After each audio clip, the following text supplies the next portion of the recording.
Lur, selamat datang di Ngidul Ngalebu Film Jadul. Yo, apa kabar lur? Semoga kalian sekeluarga sehat walafiat ya, amin. Balik mana ambil aku Icang dengan quotes hari ini. Karena setiap manusia pernah jomblo, jadi janganlah saling merendahkan. Ya, sesuai requestan dari kalian. Kali ini kita akan mengidul film bergenre peperangan asal Tiongkok yang berjudul Red Cliff tahun 2008. Berdasarkan peristiwa sejarah yang sama dengan judul filmnya, yaitu Battle of Red Cliff, tepat sebelum dimulainya masa Three Kingdoms di daratan Cina. Kalian yang biasa main game Dynasty Warrior pasti nggak asing sama nama-nama karakter Three Kingdoms ya kan? Mulai dari Liu Bei, Zhou Yu, Cao Cao, sampai karakter ML yaitu Zilong juga ada.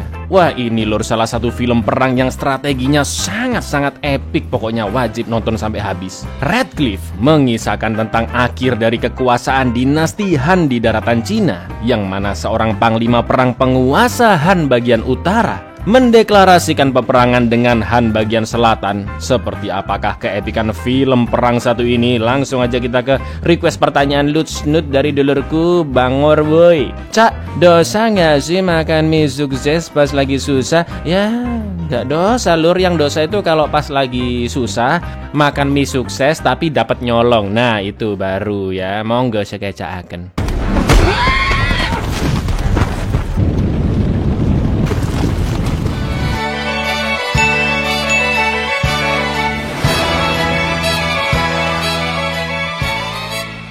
Dinasti Han Timur, atau biar lebih gampang kita sebut aja Dinasti Han ya, adalah sebuah dinasti kekaisaran besar yang pernah menguasai daratan Cina pada tahun 25 sampai 220 Masehi. Saking besarnya daerah kekuasaan Dinasti Han, kekaisaran tersebut terbagi menjadi banyak wilayah-wilayah yang masing-masingnya dipimpin oleh seorang panglima perang. Sementara itu di masa kekuasaan Kaisar Dinasti Han yang terakhir, yaitu Kaisar Xian, tepatnya di tahun 208 Masehi, salah seorang panglima perang terhebat di bagian utara dinasti Han yang bernama Cao Cao mengadakan pertemuan penting di kota yang dipimpinnya, yaitu Suchang. Di pertemuan itu Cao Cao mengemukakan rencananya untuk mendeklarasikan peperangan terhadap dua penguasa Han bagian selatan yang menurut Cao Cao sedang berencana memberontak terhadap kekaisaran. Mereka adalah Liu Bei, pemimpin provinsi Jing, dan juga Sun Quan yang memimpin negara Wu, yang mana dua-duanya masih dalam wilayah dinasti Han. Karena masih terlalu muda, Kaisar Xian susah membuat keputusan, dan Cao Cao pun terus memaksa agar peperangan segera disetujui. Yang mana akhirnya Kaisar dinasti Han terakhir itu pun menerima deklarasi perang dan mengangkat Cao Cao sebagai panglima pasukan kerajaan untuk memimpin peperangan ke daerah selatan dinasti Han. 臣昨日征讨刘备、孙权，当今之事，几人称王？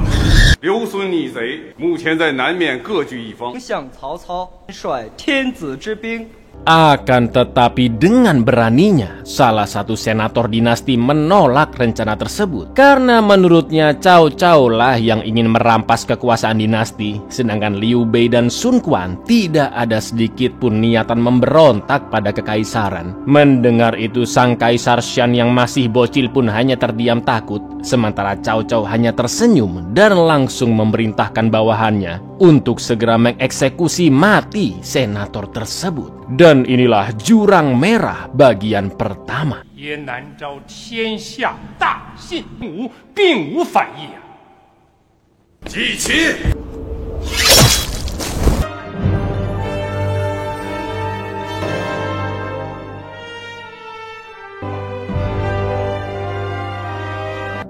Di tahun yang sama, insiden yang disebut sebagai Battle of Changban terjadi. Armada perang Cao Cao yang jauh-jauh lebih banyak dari pasukan Liu Bei berhasil menduduki provinsi Jing, tepatnya di desa Changban. Banyak prajurit-prajurit Liu Bei juga penduduk-penduduk Changban menjadi korban, yang untungnya sebagian penduduk bisa dievakuasi dan dijaga oleh dua jenderal Liu Bei, yaitu Zhang Fei dan Guan Yu.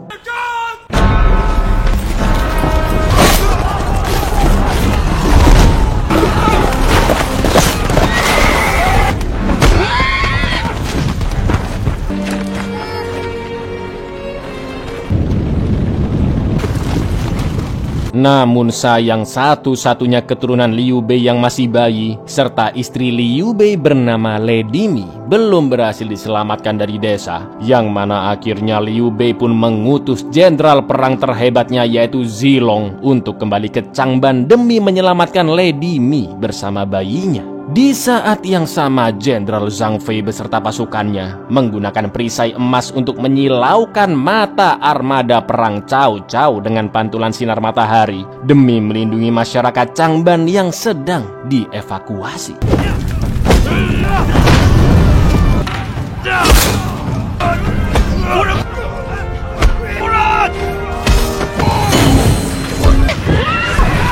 Karena situasi perang yang begitu kacau, agar Zilong bisa fokus menyelamatkan bayinya, naasnya Lady Mi pun memilih bundir lompat ke dalam sumur. Setelah itu dengan aksi heroiknya yang paling terkenal dalam sejarah Three Kingdoms, Zilong pun berusaha membawa bayi keturunan Liu Bei ke ayahnya sendiri. Dengan melewati banyak prajurit-prajurit musuh di Changban, juga armada Cao Cao di luar desa.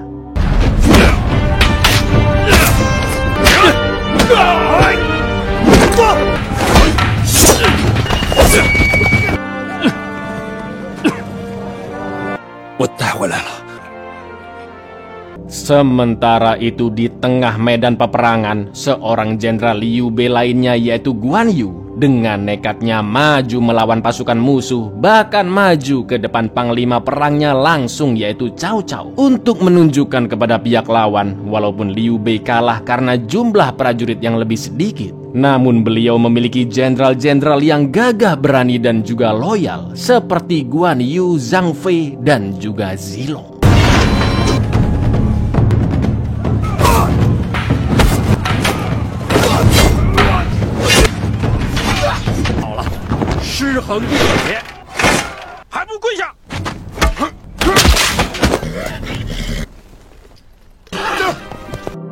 Setelah jatuhnya provinsi Jing dalam kekuasaan Cao Cao, penasihat Liu Bei yaitu Zhuge Liang pergi bersama asistennya ke negara Wu untuk bernegosiasi dengan sang pemimpin Sun Quan agar bersekutu melawan Cao Cao yang tak lama lagi akan menaklukkan Wu. Mendengar itu, para senator senior negara Wu pun memilih untuk menyerah karena lebih mengedepankan keamanan Wu beserta rakyat-rakyatnya. Namun Zhuge Liang mengatakan jika menyerah begitu saja sama artinya dengan membantu Cao Cao menindas lebih banyak orang lagi. Para senatnya pun kisruh mendesak Sun Quan untuk menyerah, sedangkan Zhuge Liang terus membujuknya bersekutu melawan Cao Cao. Dan Sun Quan pun akan mempertimbangkan keputusan selanjutnya terlebih dahulu. Ini Sun Quan pakai pernak-pernik di kepalanya, ribet banget liatnya lur ya. Awas kelilipan loh nanti Anda, Sun Quan. 那么降曹不就等于助纣为虐了吗？ 主公，诸葛先生早已胸怀破主公，万万不可中孔明之计呀！ 这些话我已经听过很多遍了，让我再想想。 Agar lebih meyakinkan Sun Quan untuk ikut berperang, Zhuge Liang pun menemui seorang jenderal negara Wu yaitu Zhou Yu di markasnya yang berada di Jurang Merah kota Chibi. Sesampainya Zhuge Liang bersama ajudannya di sana, kita diperlihatkan betapa bijaknya Jenderal Zhou Yu yang menghentikan latihan pasukan-pasukannya hanya untuk membetulkan seruling milik seorang anak petani agar dia bisa memainkan musik lebih baik. Itu semua Zhou Yu lakukan agar para pasukannya bisa rileks sejenak mendengarkan alunan seruling, juga menghargai keindahan alam sekitar mereka.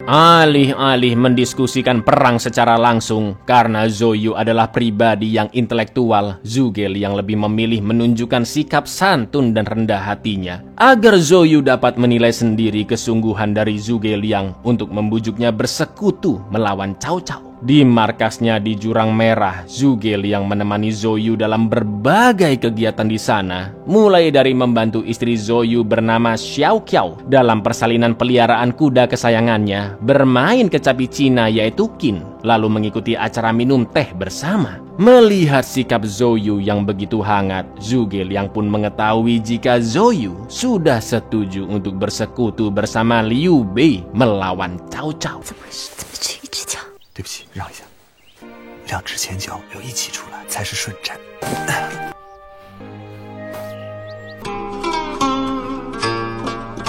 诸葛先生，周郎已经很久没有弹琴了，你的琴音也告诉我，你需要打这场仗。已经给了答案，这场仗他一定打。 Sementara itu di sungai terbesar se-Asia yaitu Sungai Yangtze, Cao Cao sedang membahas armada angkatan lautnya bersama dua mantan jenderal Liu Bei yang memilih berkhianat dan gabung ke pihak musuh. Cao Cao pun sangat beruntung mendapat bantuan dari pasukan selatan yang lebih ahli di medan perairan karena pasukan Cao Cao dari utara hanya memahami peperangan di darat. Meskipun Cao Cao kekurangan banyak prajurit sejak Battle of Changban, bantuan dua mantan jenderal Liu Bei sangat memperkuat armada milik Cao Cao secara keseluruhan lur. Kini total armada Cao Cao mencapai 800.000 prajurit. Dimanapun pertempuran terjadi, darat maupun air tidak akan menjadi masalah tentunya bagi Cao Cao dalam menguasai bagian selatan dinasti Han. Yang mana tujuan selanjutnya adalah negara Wu yang dipimpin oleh Sun Quan. 九合诸侯，天下驾六龙，乘风而行。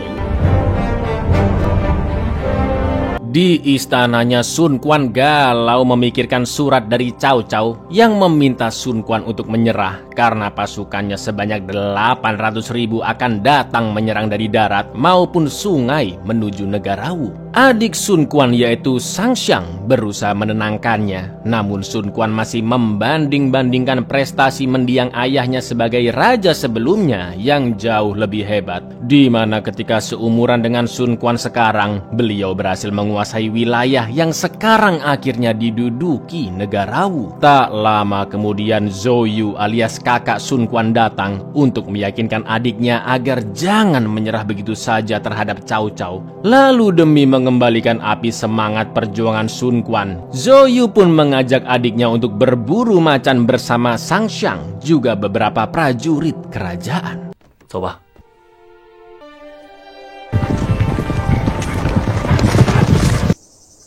去吧，不要再犹豫了。进。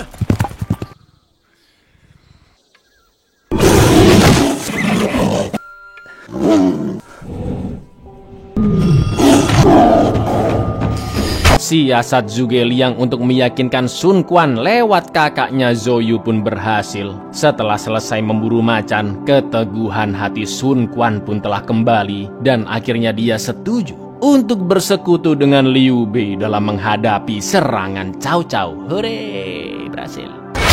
曹操拼死一战，说投降的与刘军结盟，破击曹贼。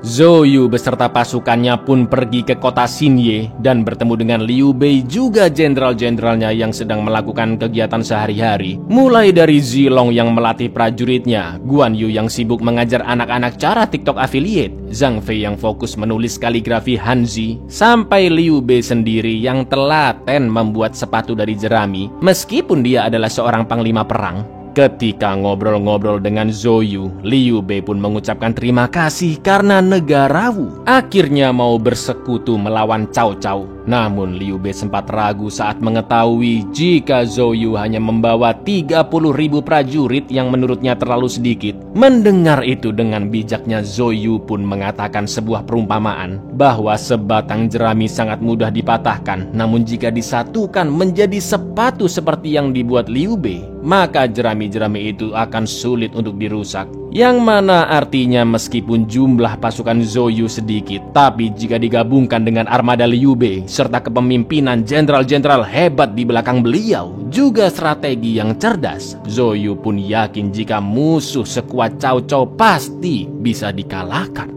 3晚， 3万太少了点吧？这么脆弱的小草，居然能变得那么……没有人能扯得断。你们有人主，有猛将。 Di lain sisi, Sun Quan mengirim seorang pembawa pesan dari negara Wu, dan setibanya di hadapan Cao Cao, panglima perang penguasa kota Suchang itu pun tertawa terbahak-bahak melihat surat kosong melompong tanpa tulisan sedikit pun, lur. Itu artinya negara Wu enggan menyerah dan akan melawan Cao Cao. Setelah mengetahui berita tersebut, Jenderal dan Senator Cao Cao pun memperingatkan ada banyak orang-orang hebat di belakang Liu Bei yang tidak bisa dianggap remeh. Mereka adalah Zhou Yu dengan armada angkatan lautnya yang hebat, juga Zhuge Liang sang penasehat provinsi Jing, sekaligus ahli strategi militer dari kubu Liu Bei. 意思就是，这些年来周瑜始终是我们最，可他更善水战。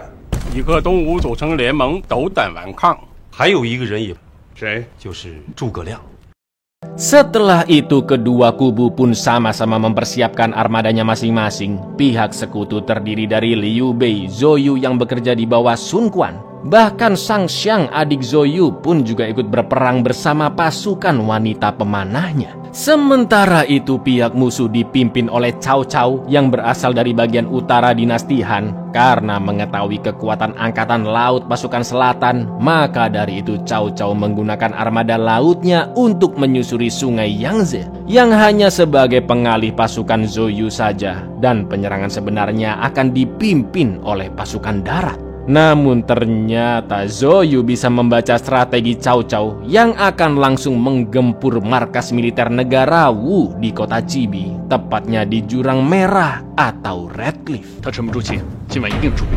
就今晚，你们率水军顺江而下，要攻击目标就在这里。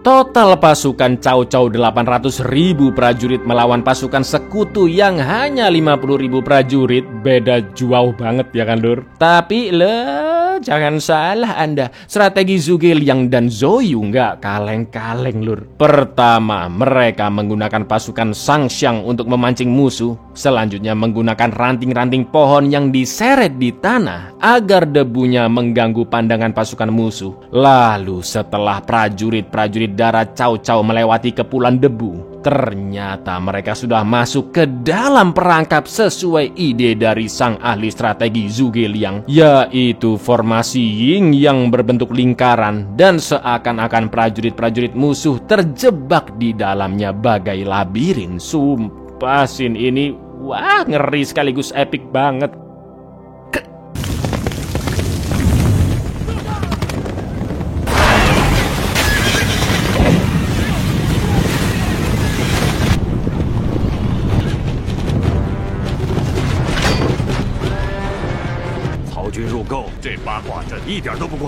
Pasti sebagian dari kalian ada yang tanya, Cak, itu gimana cara jenderal-jenderalnya ngasih strategi ke prajurit-prajuritnya pas lagi perang? Kan belum ada WhatsApp. Gampang, Lur. Para jenderal menggunakan kode perintah dari pukulan beduk yang akan terdengar ke segala penjuru. Wah, sumpah gila banget sih ini, Lur. Prajurit-prajurit Cao Cao yang sudah terjebak di dalam formasi Yin Yang pun langsung dibantai oleh pasukan sekutu.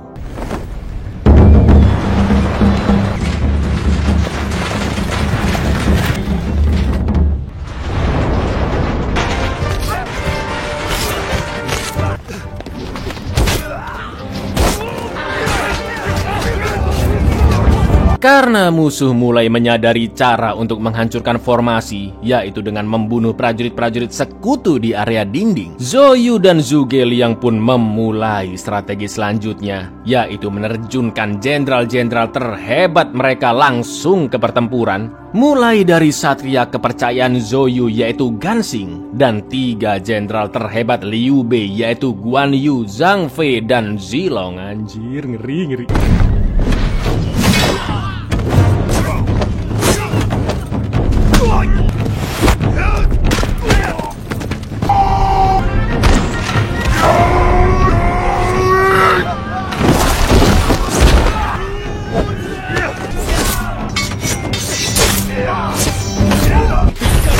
Selain menggunakan dinding pertahanan di dalam labirin Yin Yang, pasukan sekutu juga diperintahkan Zoyu untuk memakai tali tambang yang dilempar tepat ke kawanan musuh yang terkepung untuk mencekik endas mereka dan langsung menariknya ke balik dinding perisai.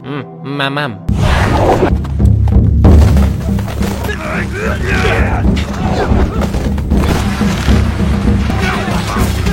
Tapi Lur, melihat situasi yang sepertinya akan berujung pada kekalahan, pasukan Cao Cao tidak tinggal diam dan berusaha mengcounter formasi Yin Yang. Mereka pun membuat benteng perisai sangat rapat dengan tombak di sekitarnya dan pastinya akan langsung menusuk prajurit sekutu yang berani mendekat.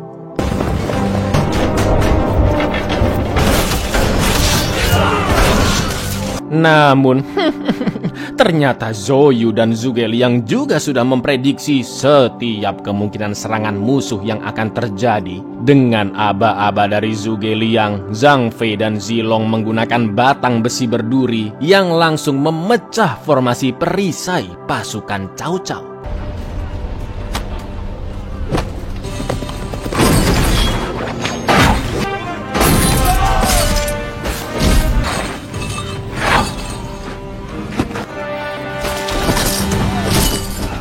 Setelah formasi pasukan Cao Cao terurai, mereka pun langsung menyerang secara membabi buta dengan beringasnya ke setiap prajurit sekutu di sekitar mereka. Sementara itu melihat jenderal-jenderal pasukan yang akhirnya turun tangan langsung, dengan gagahnya Zoyu bergegas menuju titik pertempuran. Zoyu pun sempat terkena panah musuh karena berusaha melindungi Zilong. Lalu yang terjadi?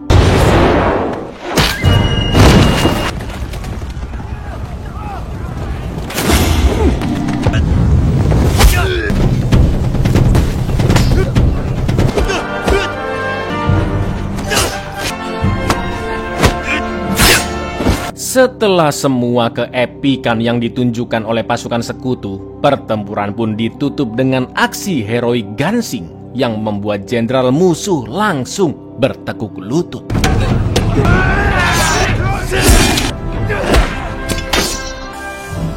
Berkat strategi sangat cerdas dari Zoyu dan Zhuge Liang, perang pertama dari Battle of Red Cliff akhirnya dimenangkan oleh pasukan sekutu. Meskipun telah berhasil, namun sebagai pribadi yang intelektual, Zoyu masih berhati mulia. Dia pun membebaskan Jenderal Cao Cao begitu saja karena pihak musuh sudah tidak bisa melawan lagi.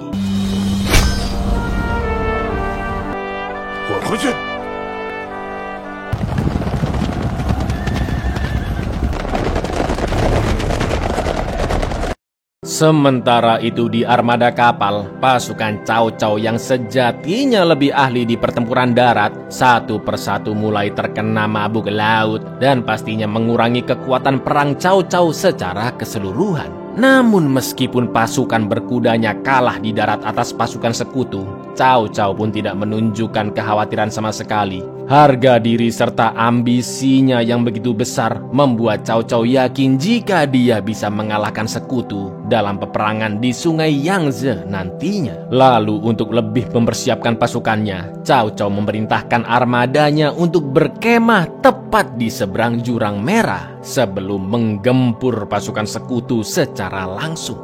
打败了，伟文将军北上。不必大惊小怪，还是先让咱们的士兵休养身体传信吧。对这群乌合之众，咱万万不能小觑。在那儿安营扎寨，在赤正对面。 Setelah berhasil memenangkan perang di darat, kubu sekutu merayakan keberhasilannya dengan minum teh. Sementara Zoyu sedang dirawat oleh istrinya Xiao Qiao karena luka tusukan panah. Melihat armada angkatan laut Cao Cao yang begitu banyaknya dan sudah berkumpul di depan markas, tidak membuat Zhuge Liang menyerah begitu saja. Karena menurutnya Cao Cao telah membuat kesalahan, yaitu memulai peperangan lewat darat terlebih dahulu yang berujung pada kekalahan. Itu artinya kemungkinan besar prajurit-prajurit armada laut Cao Cao sekarang pastinya banyak yang kena mental karena pasukan darat telah kalah, ya kan? Untuk lebih mengetahui kekuatan musuh, setelah ngobrol ngalor ngidul, Zhuge Liang pun akan mengirim Shang Xiang untuk masuk secara diam-diam ke kapal Cao Cao demi mengorek informasi pasukannya. 来来来，我们共干这一杯。干杯！干！不等他们先攻过来，我先过去。 Esok paginya sambil melihat ke armada Cao Cao, Zhuge Liang mengungkapkan kekhawatirannya. Jika setelah perang itu selesai, bisa saja suatu saat nanti Zhuge Liang akan bermusuhan dengan Zhou Yu di medan perang. Yang ironisnya sekarang mereka adalah rekan satu kubu melawan Cao Cao. Zhou Yu tidak mempermasalahkan jika itu benar-benar terjadi, namun mereka sama-sama berharap agar tetap menjadi teman satu kubu. Zhou Yu juga memuji kemampuan Zhuge Liang sebagai ahli strategi militer, yang untungnya dia berada di pihak Liu Bei, bukan di pihak musuh. Di lain sisi, Zhou Yu juga menambahkan, agar dapat menghadapi Cao Cao dengan efektif, mereka harus mengetahui formasi apa yang dipakai armada angkatan laut musuh nantinya. Dengan santainya, Zhuge Liang sang ahli strategi pun mengatakan bahwa Sang Xiang telah dikirim ke kapal Cao Cao untuk menyelinap mencari informasi strategi musuh, dan mereka akan berkomunikasi secara rahasia melalui burung merpati. 如果真有那么，于是于，量是量，你我各为其主，任何阵法都有弱点，就看我们找不找得出来。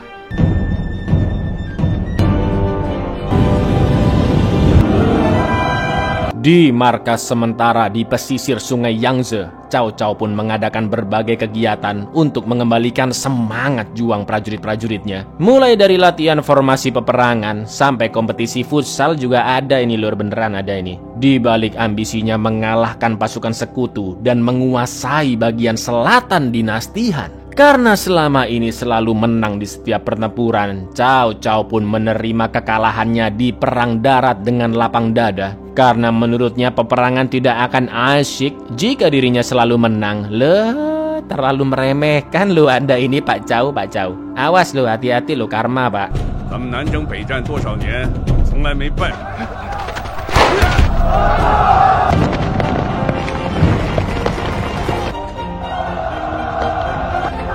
一面倒的输赢不精彩，不好看呐。